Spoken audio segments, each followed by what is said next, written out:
உயிரினங்களை பாதுகாக்கும் இயற்கை அரணாக காடுகள் உள்ளன. காடுகளால் ஏற்படும் நன்மைகள் என்னென்ன என்பது குறித்து நம்மால் முடியும் பகுதியில் பார்க்கலாம்.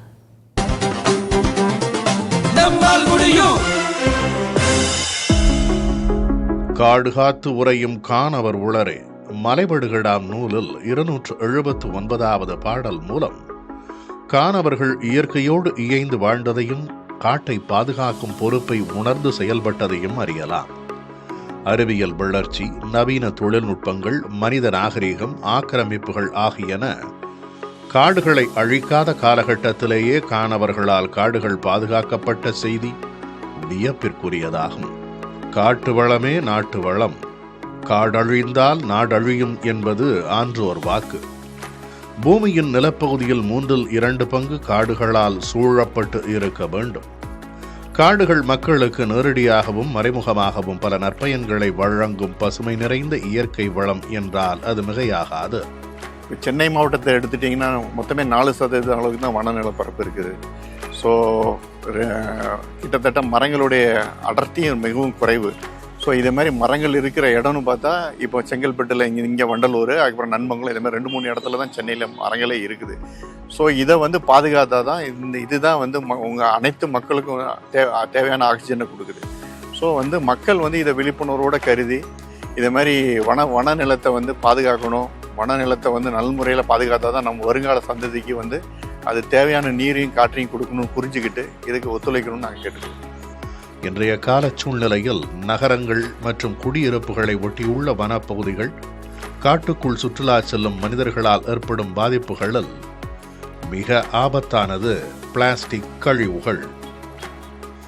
இதனை தவிர்க்கும் பொருட்டும் வனப்பகுதிகளை மாசுபடுத்தாமல் தூய்மையாக வைத்திருக்கும் வகையில் விழிப்புணர்ச்சி களப்பணியை தமிழக வனத்துறை ஏற்பாட்டின்படி எக்ஸ்னோரா இன்டர்நேஷனல் அமைப்பு, நன்மங்கலம் ஏரி பாதுகாப்பு அமைப்பு மற்றும் புதிய தலைமுறை அறக்கட்டளை நம்மால் முடியும் குழுவும் இணைந்து நன்மங்கலம் மற்றும் பெருங்களத்தூர் வனப்பகுதியில் தூய்மை களப்பணியை நடத்தினர்.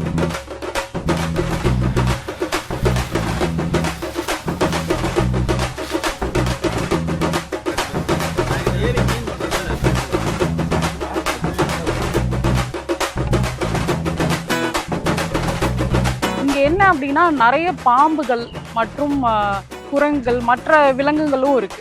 ஸோ அந்த விலங்குகள் என்ன ஆகுது அப்படின்னா இவங்களுக்கு தேவையான விஷயம் வந்து காடுகளில் கிடைக்காம போகும்போது அவங்க வந்து வெளியே வராங்க. எக்ஸாம்பிளுக்கு மான், அப்புறம் பாம்புகள், அப்புறம் குரங்குகள். ஸோ அப்போ அவங்களுக்கு தேவையான விஷயம் உள்ளே இல்லை அப்படின்னா அப்போ என்ன மாதிரியான பிரச்சனைகளை அவங்க ஃபேஸ் பண்ணுறாங்கன்னா முதல்ல குப்பைகள்லாம்.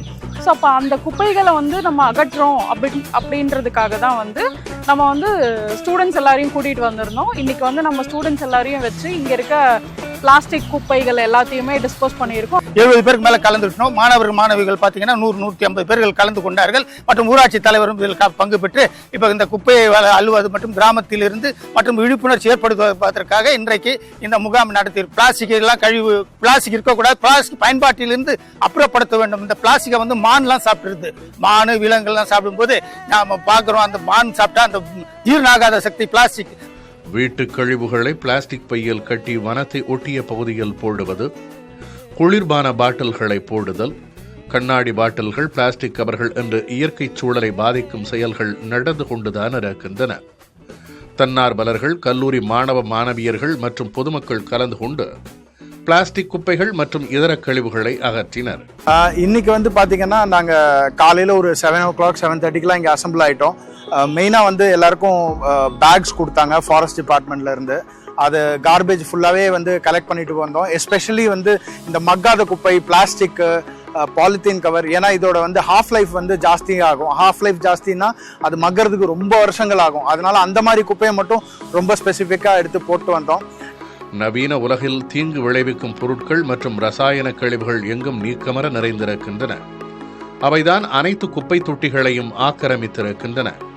இப்பொருட்களின் தீமைகள் விலங்குகள் மற்றும் பறவைகளிடம் அதிக அளவிலான பாதிப்புகளை ஏற்படுத்துகின்றன. பொதுவாக பொதுமக்களுக்கு வந்து அவேர்னஸ் இருக்குது. இப்போ உள்ள மக்களுக்கு குப்பைகளை போடக்கூடாதுன்னு. ஆனால் வந்து சில நேரம் வந்து சில பப்ளிக்ஸ் வந்து போதிய அவேர்னஸ் இல்லாதனால அவங்க டெய்லி அவங்க வீட்டில் கலெக்ட் ஆகிற குப்பையை கொண்டு வந்து ஈஸியாக டிஸ்போஸ் பண்ணுறதுக்காக இப்படி வந்து ஃபாரஸ்ட் ஒட்டி இருக்க அந்த லேண்டில் தூக்கி வீசிட்டு போயிடுறாங்க. இதனால் வந்து இங்கே வாழ்கிற உயிரினங்கள், வன உயிரினங்கள், மான்கள், மற்ற வன உயிரினங்கள் இதனால் பாதிக்கப்படுது. அதனால் வந்து இதை மாதிரி குப்பைகளை போடக்கூடாதுன்னு நாங்கள் கேட்டுக்கிறோம் மக்கள்கிட்ட. இங்கே எல்லாமே ஒவ்வொரு விலங்குமே வந்து ஒன்று சார்ந்து தான் இருக்குது. எதையுமே நம்ம அழிச்சிட்டு நம்ம வாழ முடியாது. ஒரு விலங்கு இருந்தால் தான் நம்மளாலேயும் வாழ முடியும். விலங்குகள் இல்லாமல் மனுஷங்க வாழ முடியாது. அதனால் இன்றைக்கி வந்து நாங்கள் வனவிலங்குகளுக்காக அவங்களுக்கு டிஸ்டர்பன்ஸாக இருக்கிற இந்த பிளாஸ்டிக்ஸை வந்து ரிமூவ் பண்ணலாம் அப்படின்ட்டு நாங்கள் இங்கே வந்திருக்கோம். ஸோ இன்றைக்கி நாங்கள் என்ன பண்ணோம், இங்கே நிறைய பிளாஸ்டிக்ஸ் நிறையவே இருந்துச்சு. ஸோ இங்கே இருக்கிற லோக்கல் பீப்புள்ஸ் கூட நிறைய பேர் கூட சேர்ந்து நிறைய பிளாஸ்டிக்ஸ் கலெக்ட் பண்ணோம். கொஞ்சம் நாங்கள் நிறைய க்ளீன் பண்ணியிருக்கோம். இங்கே கலெக்ட் பண்ணதும் இல்லாமல் எங்களுக்கு இல்லாமல் பப்ளிக் பீப்புள்ஸ்க்கும் நிறைய அவேர்னஸ் க்ரியேட் பண்ணோம். தட் பிளாஸ்டிக் எதுவுமே போடக்கூடாது, ரொம்ப ஹார்ம்ஃபுல்லாக இருக்கும் இங்கே இருக்க அனிமல்ஸ்க்கு அப்படின்னு சொல்லி நாங்கள் அவேர்னஸும் கிரியேட். தமிழகம் முழுவதும் உள்ள 46 வனக்கூட்டங்களில் மாணவர்கள், உள்ளூர் மக்கள், தொண்டு நிறுவனத்தினர், வன அலுவலர்கள் உள்ளிட்ட 12,000க்கும் மேற்பட்டோர் வனப்பகுதிகளில் வீசி எறியப்பட்ட பிளாஸ்டிக் பொருட்களை சேகரிக்கும் பணி நடைபெற்றது. இதில் தமிழகம் முழுவதும் 54.5 டன் பிளாஸ்டிக் கழிவுகள் அகற்றப்பட்டதாக வனத்துறை தெரிவித்துள்ளது. இதை மாதிரி இந்த பணிகளை வந்துட்டு தொடர்ந்து செயல்படுறதுனால நம்ம வனம் தூய்மை அடையுது. வனம் தூய்மை அடைறதுனால வனத்து மூலயமா மக்களுக்கு மரம், காற்று, ஆக்சிஜன் இதெல்லாம் வந்துட்டு சீரான முறையில் கிடைக்கிறதுக்கு ஒரு ஏதுவாகிறது. ஆகவே இப்பணிகளை தொடர்ந்து செய்யுமாறு எங்கள் சார்பாக அனைவரையும் கேட்டுக்கொள்கிறோம். நம்ம எல்லாரும் ஊர் கூடி தேர் இழுத்தாதான் நம்மளால முடியும். நம்மளால முடியாதது எதுவுமே கிடையாது. முடியும்னு நினச்சா கண்டிப்பாக முடியும். நீங்கள் எல்லாரும் சேர்ந்து இனி குப்பையை பிரித்து அழுங்க, குப்பையை குப்பை தொட்டியில் போடுங்க, பிளாஸ்டிக்கை அவாய்டு பண்ணுங்க. காடுகளின் பரப்பளவு குறையாமல் பாதுகாப்பதும், வனப்பகுதிகளில் மாசு ஏற்படுத்தாமல் இயற்கை சூழலை பேணி காப்பதும் நம் அனைவரின் கடமையாகும். நம்மால் முடியும்.